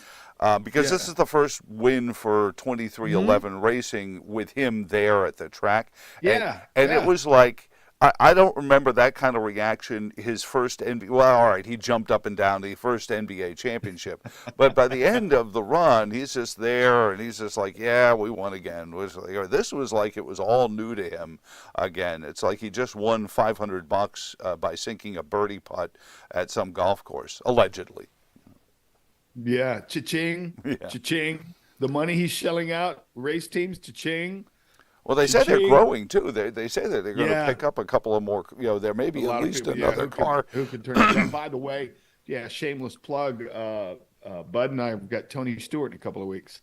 Oh, that'd be interesting. We just got that interview, so we're excited about that. And think about it. I mean, here's Coach Gibbs. You never mind Mike, but Coach Gibbs. I mean, this guy never got a dinner. How many Super Bowls? 3 Super Bowls. I think 4 NASCAR championships, and never got a dinner. But he, here's a guy who sits there. Here's a guy. But that Denny Hamlin, Virginian, says, "Hey, Coach, I want to start up a race team with this Jordan fella. You cool with that?" And he said, "Sure, keep racing for me." I'm just saying. I mean, it's a great example for the world. And of course, what did Joe Gibbs do? He writes a book on winning. It only goes, as you should, If anyone should write a book on winning, it's Joe Gibbs. But absolutely. Thank you. Good stuff, Mac, as always. All right, man. You have a great morning, and we'll talk to you again tomorrow. We'll roll into Wednesday just for you.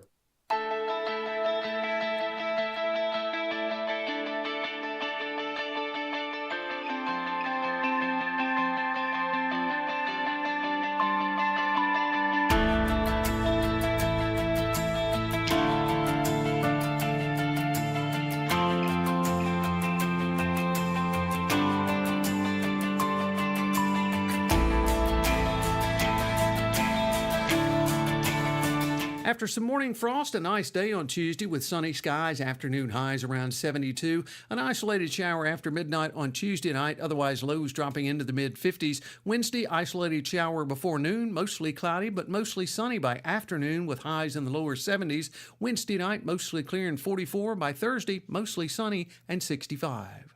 From BlueRidgeLife.com, I'm forecaster Tommy Stafford. Now back to Joe Thomas in the morning.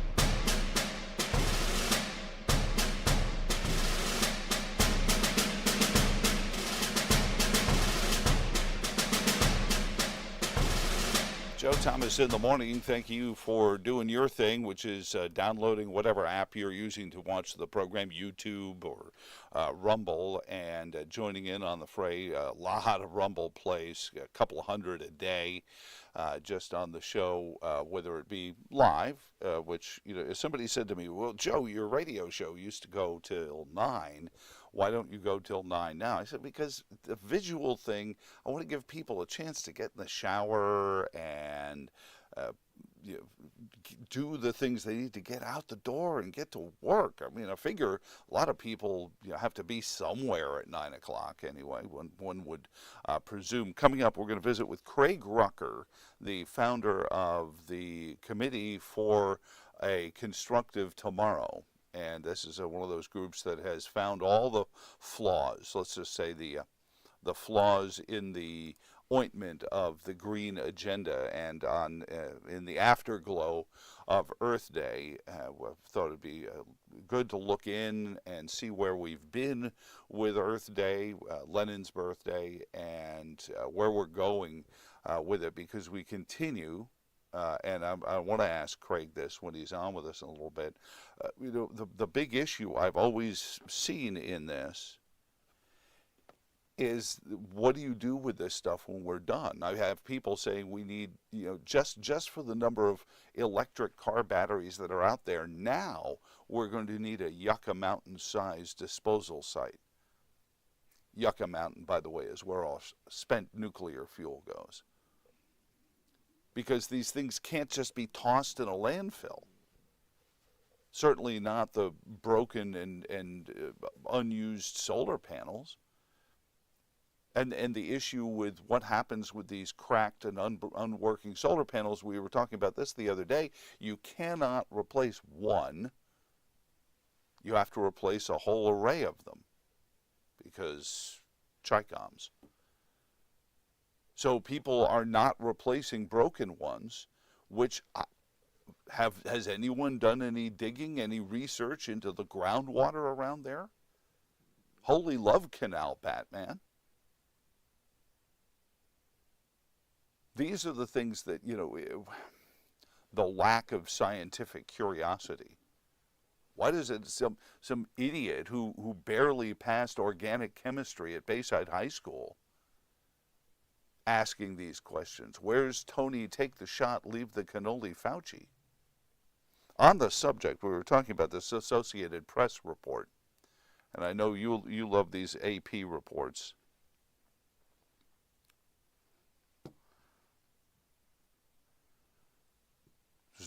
Just got a text from a friend who said, I disavow Joe Thomas in the evening.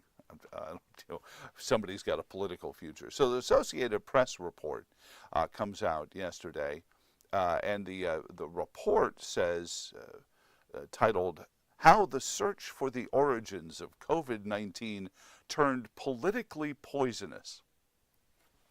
And it doesn't need to be, but this becomes what the authoritarians, this is what happens to authoritarians all the time.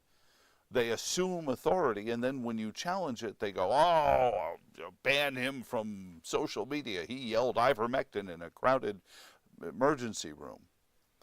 The report from the Associated Press begins, the hunt for the origins of COVID-19 has gone dark in China. I'm like, wow, shocking revelation. They haven't been looking for COVID-19 since 19. And what they're doing is they're blaming the Chicoms for this intractability and Republicans for making it politically divisive to try to find the source of this flu. As early as January 6, 2020, health officials in Beijing closed the lab of a Chinese scientist who sequenced the virus and barred researchers from talking with him. At the heart of the question, the AP report goes on, is whether the virus jumped from an animal or came from an laboratory accident. Well, no, those aren't the only scenarios. Why are those the only two scenarios in this Associated Press investigation?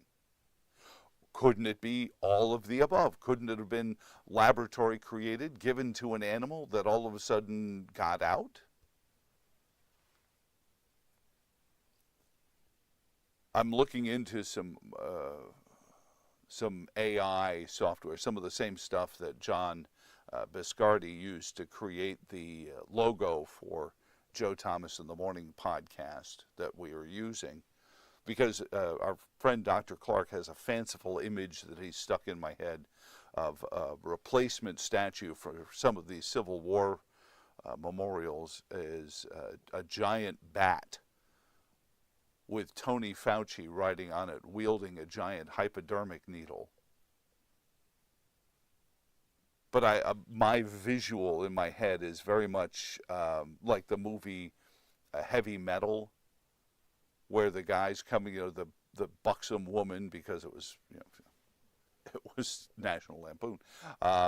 The Heavy Metal movie art with the buxom woman riding in with the sword on the back of a giant beetle. See, I'm visualizing something like that, but with Tony Fauci and a giant hypodermic needle on a crazed bat wearing a mask.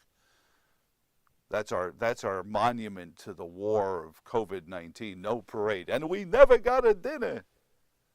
Yes, by the way, I know it's red buttons, but people tease me all the time because I always get it wrong. I used to think it was red scale, whatever. But unlike in the U.S., there's virtually no public debate in China about whether the virus came from nature or from a lab leak. Crucial initial efforts were hampered by bureaucrats in the Wuhan province who were afraid of being found misleading the government. Is that why they were being evasive? But different leaders in both China and the World Health Organization say China's quest for control of its researchers and global tensions have led to a silence when it comes from the search for COVID-19's origins. And what do we know about a vacuum? Nature abhors a vacuum. You don't have to be a scientist to know that. So what do we fill it with? We fill it with conjecture, much of it learned, much of it evidence-based, but still in many ways conjecture. But the Associated Press asking this question about the Wu flu, if you will, leaves out the scenario that it was made intentionally in the lab at the behest of the government. I mean, why would you be doing gain-of-function research, which Rand Paul has proven? Why would the U.S. government be paying for the gain-of-function research, which has been proven now? Because Barack Obama, for some reason, wanted to make a statement saying, we're going to ban gain-of-function research in the United States. And I remember when the statement came out, I'm like, what is this all about? Because it was just out of left field. Where was this gain-of-function stuff, and who was doing it? And why is all of a sudden the president telling us we're no longer going to do gain-of-function research? Pardon me, Mr. President, can you tell us how long we have been doing gain-of-function research and why?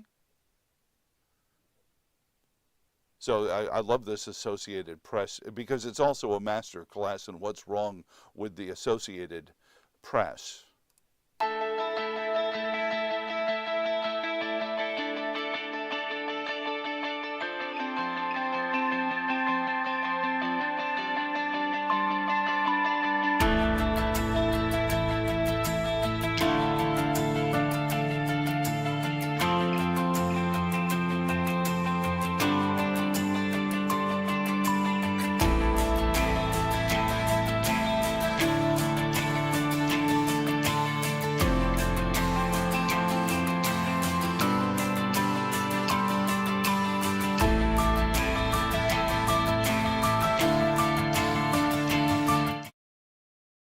After some morning frost, a nice day on Tuesday with sunny skies, afternoon highs around 72. An isolated shower after midnight on Tuesday night, otherwise lows dropping into the mid-50s. Wednesday, isolated shower before noon, mostly cloudy but mostly sunny by afternoon with highs in the lower 70s. Wednesday night, mostly clear and 44. By Thursday, mostly sunny and 65.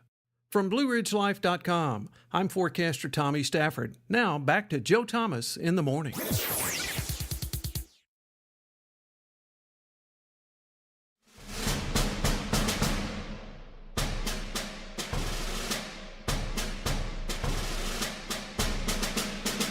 Joe Thomas in the morning on this beautiful Tuesday morning. Brisk, 30 degrees in the valley, 39 in central Virginia where we are, and at the height of what they call tree pollen season, where everything is this nice brushed green gunmetal coating on everything. And I was surprised earlier on, that nobody has blamed the tree pollen season to climate change yet. Joining us from the Committee for a Constructive Tomorrow, CFACT.org, is co-founder Craig Rucker. Craig, good morning, sir. How are you doing today? I'm doing great. Thanks for having me on your program. Well, how was Lenin's birthday? I mean, Earth Day at CFACT. Did you guys have a company picnic or anything? Or? In a sense, we did. I was in Virginia Beach yesterday, and we did a little street theater. Got interviewed by Wavy, I guess, is their local television network, showing a few things we did. One was we put a banner on for the residents driving in that said "Save whales, stop offshore wind." All right. As they drove. And then in addition to that, we had a truck that went around the streets. I saw a bunch of people on social media give it a thumbs up that said basically "Save whales, stop Dominion Energy." And then, of course, we flew a plane around high noon right over the Neptune statue on Virginia Beach that also said the same thing, "Save whales, stop offshore wind." So we have some good video footage. Great. And enjoyed the trip. And of course, it's always nice to be in Virginia Beach and the nice balmy weather of Virginia Beach in the month of April. Oh, without question. But here's the thing: you bring up this, and it is to me the perfect way to bring this point is this is the right whales. The Ralph Northam Memorial Wind Farm that you're talking about is going to be right in the middle of what we're told now by environmentalists is their I don't know if it's their mating path. Migratory path. Yeah, yes. Migratory path. So how is it we're getting moment, Craig, that of things where the green movement is not just not going to save the environment. I think we've been there, done that, but are actually being entirely ungreen and are harming the environment. Well, part of the reason we formed CFACT, and as you mentioned, I was a co-founder back in the mid-'80s, is I realized quite early on, when you looked at the types of folks who were running the environmental movement, they were people, mostly lawyers, mostly urbanites. Nothing wrong with that, except those of us who are from the red areas of the state, the rural areas like myself, who grew up hunting and fishing and outdoorsy, realize these people were not what we would consider a term environmentalists. I'd say a good many of them that I met in college couldn't tell you the difference between a skunk and a possum, and they were claiming I was anti-environmental. I said, really?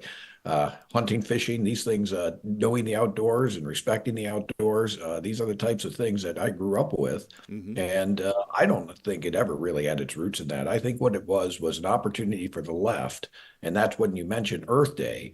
It's not to me a coincidence it's on Lenin's birthday. One of the original founders, Dennis Hayes, was an avowed, very far left-wing activist. Mm-hmm.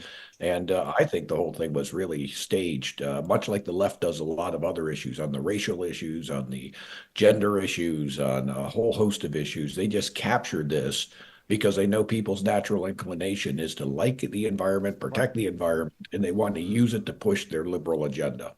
Well, and we see these things, they're all over the place now. Every county here in central Virginia has got a solar panel plan or already has some of these solar panel farms where they've clear cut hundreds of acres of forest to put up these solar panels. And when you raise your hand and say now they have data that says trees really don't consume all that much carbon. They don't really help carbon in the way they're constantly reinventing science, it seems, Craig, to dismiss reasonable opposition to cutting down forests, to putting up solar panel arrays. But then this is the fascinating one.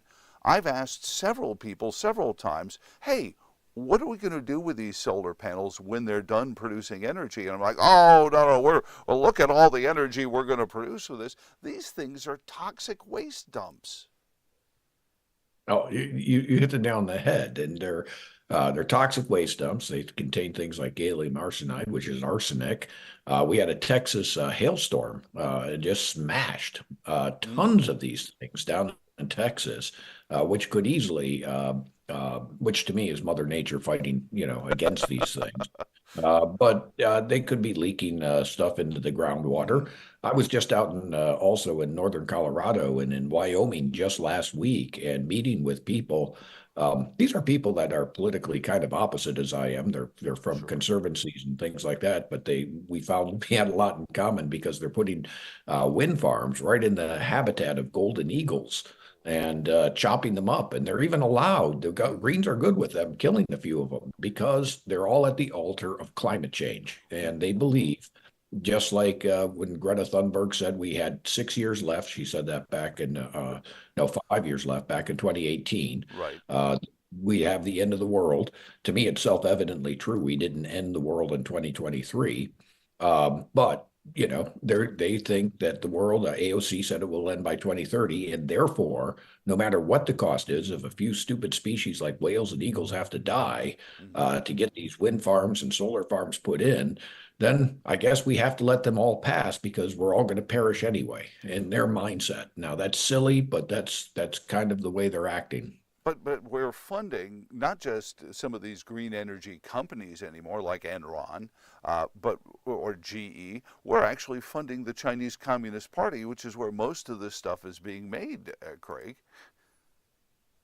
No, you're completely correct. That's exactly right, Joe. As I was, in fact, you look at the cobalt in particular, which is used a lot for electric vehicles and things like that, comes from the Congo. At least a good chunk of it does. This is using child labor. There's a great book out there called Cobalt Red. We, in fact, are inspired to possibly go to the Congo this summer to investigate this at CFACT. But these children are going into very dangerous mines. They're collapsing, they're dying. This is what's fueling this EV revolution. And so when people are out there, and I'm not trying to say that buying an EV car doesn't make sense for some people. I don't know how it does because it's so expensive, but if it does, that's fine. But just bear in mind, it's really being made in dangerous circumstances in the Congo, or perhaps with slave labor, and it is funding the Communist Chinese Party because they're the ones at the forefront of all the rare earth and critical minerals that are needed to fuel this so-called green revolution.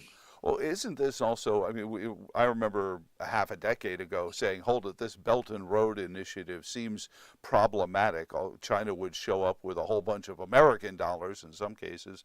Now they have their own brick bank, but they show up in these impoverished sub-Saharan nations, and European nations like Italy throw gobs of money at them and basically rent the entire country and then start to engage in things like this slave labor. Yep. And in fact, it's brought up in that. And I guess I would recommend for your listeners, if they could read that book, Cobalt Red, that they get sweetheart deals in these African countries quite often by getting in good with certain families. They pay them off. They get very, the people who run the countries get all sorts of money, but the people that are your day-to-day workers and things like that get messed over. I mean, they're working for a couple bucks a week to put this stuff in, living in horrific conditions. Meanwhile, the Chinese companies are getting all sorts of money, and our big high-tech companies, the Apples, the Microsofts, all these, the Googles, all these people that are cashing in on the high-tech revolution are also getting cheap labor, cheap material off the backs of Africans. And this is an environmental, according to the Greens, this is okay. And you should feel really virtuous as you're driving your EV and as we're ripping our forests up to put in the solar panels and wind panels that come from places like this. I used to broadcast in Buffalo, New York, and there's this little place. It used to be a factory along the Niagara River. They tore down the factory and they were going to build a housing development. It had this wonderful name, Love Canal. And who wouldn't want to live in a place called Love Canal? Of course, there are, there's the old rock and roll shock jock in my head that says, oh, never mind. But Love Canal, horrific disaster, ecological disaster. Are these solar panel arrays with the cracked, leaking solar panels that aren't getting replaced? We've talked to people who've said, well, China won't replace just one, so you got to have to wait until the whole thing goes in order to get it replaced. But they're leaking into the soil. How long before somebody finds that this stuff is in their reservoirs and in their drinking water? And what's going to happen then, Craig? Well, my guess is, and by the way, I'm from Buffalo, New York myself, actually, and well, that explains a lot of that. Explains your environmentalism, doesn't it? It is, and I grew up in the era of Love Canal. Said Buffalo still has its share of disasters. I think they got rid of Stephon Diggs in the NFL, and now they have to try to get another receiver. But you're right, actually, when it comes to these toxics. My guess is like the Greens have done time and time again. Whenever you have these types of disasters, they'll minimize them, just like they do the whales. I mean, we have an unprecedented number of beachings that are going on and whale deaths.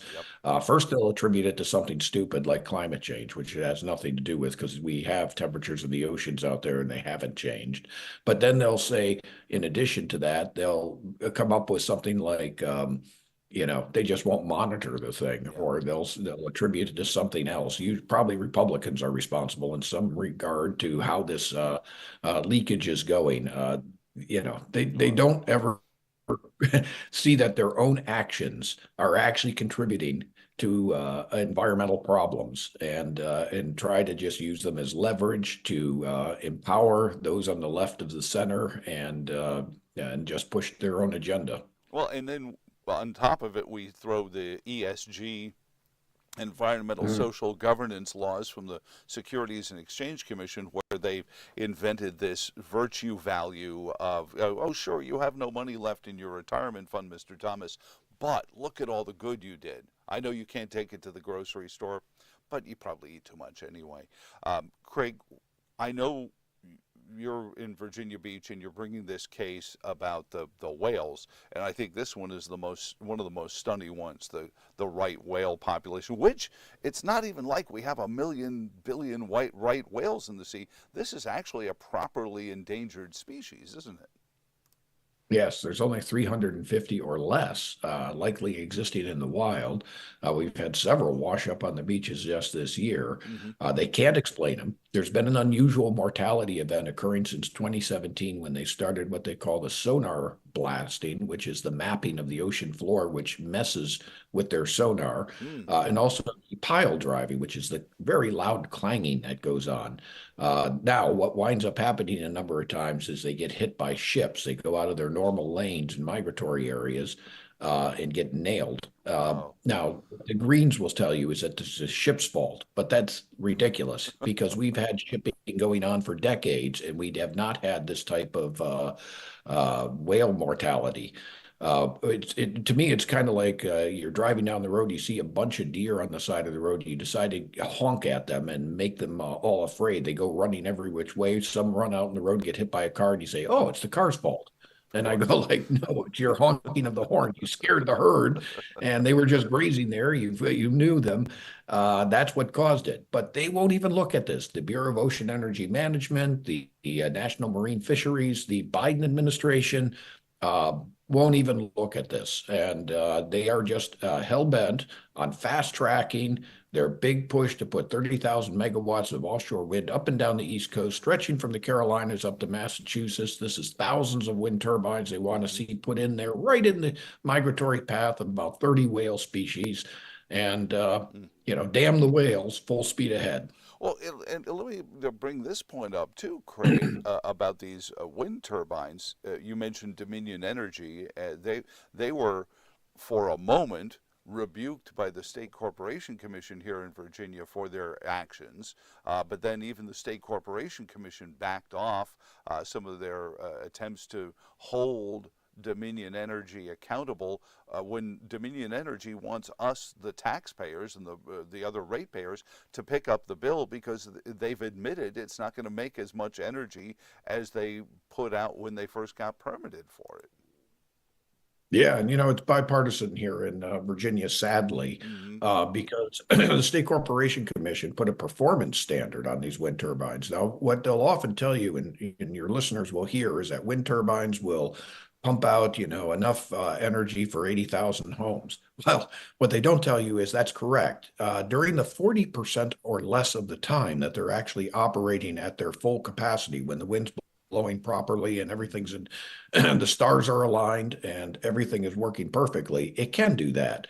However, that's only about 40% or less of the time. The other 60%, it has to be backed up by fossil fuels. So the State Corporation Commission tried to put I think it was a 45% performance standard on it, and Dominion balked. They said they'll walk away from the project. Now think about this. They're saying we can't produce a project that will give you electricity even 50% of the time at the stated capacity. If that were a nuclear plant or a coal plant, it would never be put online. You have to put it at 80, 90% of the time. You have to produce what you say you're going to produce. Well, unfortunately, it was Mieres and our Attorney General that kind of stepped in when Dominion said it would come out, and he kind of rescued Dominion from that. Now, of course, he receives a lot in campaign contributions. Dominion plays both sides in the state of Virginia. They give money to Democrats, Republicans, everybody alike.